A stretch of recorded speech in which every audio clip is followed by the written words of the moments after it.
All right, so move on to the next segment. I'll be sharing my boxing mid-year awards.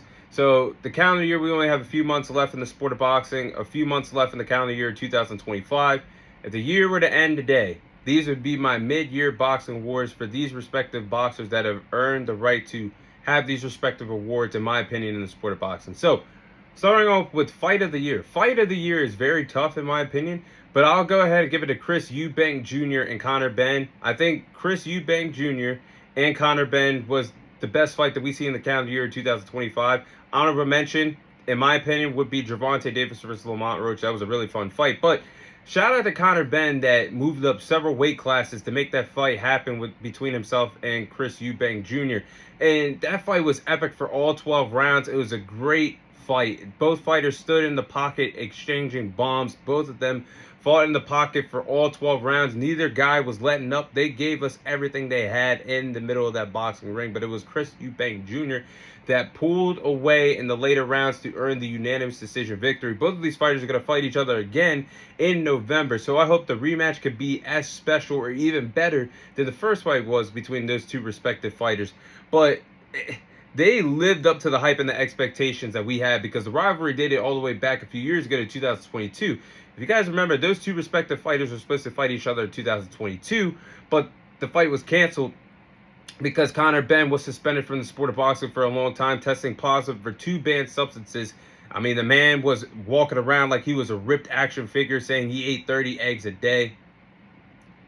Nasty work. But he made up for it and had a memorable fight in losing effort against Chris Eubank Jr. But the rivalry is still great. The build-up was great. And there was rich family history behind it. If you guys remember, their own fathers fought each other. Chris Eubank Sr. and Nigel Benn, the two respective fathers, fought each other in the boxing ring decades ago. And man, that fight was just so special. And even though these guys don't like each other, there was definitely a showing of respect for the fathers and the fighters that shared the ring with each other. Definitely some respect that was shown that night. I think these two respective fighters still don't like each other, but the respect is definitely there. It's a mutual respect thing these fighters have. I think the rematch could be as special or even better than the first fight. Possibly someone getting knocked out in this rematch. I know both fighters are going to bust their ass, train to win that second fight, but in my opinion, that first fight between Chris Eubank Jr. and Conor Benn is fight of the year in the sport of boxing. Moving on to fighter of the year. Fighter of the year, I'm going to go with Dmitry Bivol. And it is very close between himself and Alexander Usyk, who I would claim to be the fighter of the year 2025. But I'm going to go with Dmitry Bivol. And Dmitry Bivol was, in the beginning of the year, he was someone that had something to prove. I mean, the reason why I give Dmitry Bivol the fighter of the year over Alexander Usyk is because he became an undisputed champion for the first time in his boxing career at the light heavyweight division. Won that rematch against Arthur Beterbiev. His back was against the wall. He needed it. It was a must-win for Dmitry Bivol. He couldn't go out losing 2 straight fights against Arthur Beterbiev. And even though the first fight was very close and very controversial to a lot of boxing fans and a lot of boxing critics, when you look back at that fight, I personally said that Dmitry Bivol won the first fight, but then you could go from rounds 10 to 12. Dmitry Bivol didn't keep his foot on the gas pedal, and Arthur Beterbiev opened it up, landed more punches in the first fight, and he lost that fight in very controversial fashion. But then Arthur Beterbiev got outboxed and outclassed by Dmitry Bivol in the rematch. And looking at it, Dmitry Bivol was the sharper fighter. He outboxed Arthur Beterbiev, who was an undefeated KO machine, won the counter-punching battle, finished the championship round strong. I scored that fight 8 rounds to 4 in favor of Dmitry Bivol to become an undisputed light heavyweight champion. Now, the rest of his 2025 went down the hill, unfortunately, because after that, when he was in negotiations to negotiate with Arthur Beterbiev for a trilogy fight, it came with a price. He was forced to vacate the WBC light heavyweight title to the mandatory and the interim champion, who was Dave Benavidez at the time. Now Dave Benavidez has the WBC title. And now Dmitry Bivol is not having that trilogy with Arthur Beterbiev and is recovering from the back surgery that he had not too long ago. So he won't be back into the ring probably until some point in 2026. But I do believe Unless someone has something special up their sleeve, that he should be claimed to be the fight of the year in 2025. Ooh. Next one, knockout of the year. Brian Norman Jr. knocking out Jin Saki. I think that's the knockout of the year in the sport of boxing. Now, a few months ago, Brian Norman Jr. traveled overseas to Japan to defend his WBO welterweight championship against Jin Saki.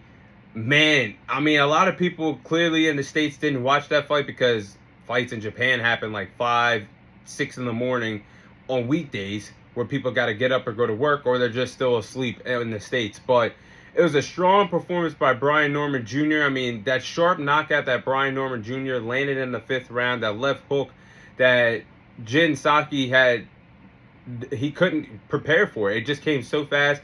That left hook connected to the jaw, and Jin Saki's head dribbled off the canvas. He was knocked out unconscious and actually was taken to a hospital based off of how brutal that knockout was on Brian Norman Jr. And he officially became the boogeyman at that welterweight division that we thought. But now, Brian Norman Jr. has a chance to get in the ring with Devin Haney, an undefeated fighter, a 2-division world champion in the sport of boxing. Brian Norman Jr. has a chance to not only put the welterweight division on notice once again, but knock out Devin Haney. And it's actually crazy. Based off of this knockout, Brian Norman Jr. is actually the favorite heading into this fight against Devin Haney, which is actually crazy to think of. Someone with the resume of Devin Haney, undisputed at the lightweight division, 2-division world champion. Also, as we know, still undefeated because that Ryan Garcia victory was taken away from Ryan Garcia with a 2 positive PED test. But it's going to be one hell of a fight when him and Devin Haney get in the ring in November. But based off that knockout, Brian Norman Jr. put the whole world of boxing on notice. And if you didn't know his name, now you know now. And he's one of the best fighters at the welterweight division. So I think that knockout against Jin Saki put him on the map to a lot of casuals and put him on the map to be in the conversation for having the knockout of the year in the calendar year 2025. Best moment? I would give that to Alexander Usyk becoming a 2-time undisputed champion at the heavyweight division. Now, obviously, Alexander Usyk became the first ever undisputed champion in the 4-belt era in the sport of boxing in 2024. Defeated Tyson Fury twice, but then revisited a rematch that he already took care of in 2023. Fought a better version of Daniel Dubois, who was the former IBF heavyweight champion at the time. But that rematch was a true belt-to-ass performance that Alexander Usyk displayed on Daniel Dubois, and it made it look easier than how he dismantled and dominated him in the first fight. I scored that fight 8 rounds to 1 in favor. Actually, I scored that a shutout in favor of Alexander Usyk when he defeated Daniel Dubois in the summer of 2023. Fast forward 2 summers later, and Alexander Usyk made it even look easier. A clear cakewalk against Daniel Dubois, but he outboxed Daniel Dubois for 5 rounds as long as the fight lasted. Then landed the knockdown with a satisfying knockout to win back the IBF title that he never lost, to get all the undisputed heavyweight titles back in his grasp. And man, that was just one hell of a moment for Alexander Usyk, because once again he proves why he is the #1 pound-for-pound fighter in the sport of boxing. A natural-born cruiserweight, moving up to the heavyweight division, taking over that division with ease. You got to say that was one of, if not the best moment in the sport of boxing in the calendar year 2025. Most disappointing moment. I'm going to give this to 2 fighters that it really shouldn't, but it was a fight that happened in the sport of boxing. Most disappointing moment will have to go to Ryan Garcia versus Rolly Romero. That fight was really disappointing. It was an uneventful, that whole entire card was very uneventful. It was an uneventful fight. Sparring videos that we see in the past where Ryan Garcia and Rolly Romero fought in Floyd's gym years and years ago, I think 2017. These guys were very young at the time, but it was exciting sparring, good rounds that we've seen. Both of these guys were cracking each other. Obviously, there was some headgear involved, and these guys were getting some good work in years ago in the sparring videos, but we thought we would see a brawl, an exciting fight, and we thought someone was guaranteed to get knocked out and put to sleep when these respective fighters fought each other in May a few months ago. Nobody really thought this fight was going to go the distance. No one thought that Rolly Romero was going to outbox Ryan Garcia. He was actually the only fighter that had true intentions to win that night. And that's facts. Ryan Garcia had no intentions to win that fight. He was defeated before the bell even rang. Once Rolly Romero landed the double left hook on Ryan Garcia, dropped him in the second round, and the check left hook wasn't getting home for Ryan Garcia, as Rolly Romero was very alert and responsible defensively. Ryan Garcia was taken out of the game, taken out of the fight, and there's no excuse for him. And it was very disappointing for Ryan Garcia, who was put on the sidelines, suspended for a calendar year after everything that he went through, all the unfortunate things that we've seen him do, his actions in social media, testing two. Your biggest win was tainted and taken away from you for having 2 positive PED tests against Devin Haney. And you wet the bed and have a performance like that. Didn't even try. I honestly think that Ryan Garcia got shut out in that fight. I can't. There's not one round that screams to me that Ryan Garcia won the entire fight, the entire duration of that fight, which is very sad because the fight went 12 rounds. So I think Rolly Romero and Ryan Garcia, that was the most disappointing moment in the sport of boxing. That fight should have been much bigger, much better, and much more rememberable than what it was a few months ago in the sport of boxing. And last but not least, this one's tough. Best performance I'm going to give to Lamont Roach for his performance that he had against Gervonta Davis. Now, I know Lamont Roach didn't get his hand raised, but that was one hell of a performance that he had against Gervonta Davis when that fight ended in a draw. And it was a good fight. But if you guys remember, Tank was the heavy odds-on favorite. He was a negative 1,600 favorite to win that fight against Lamont Roach.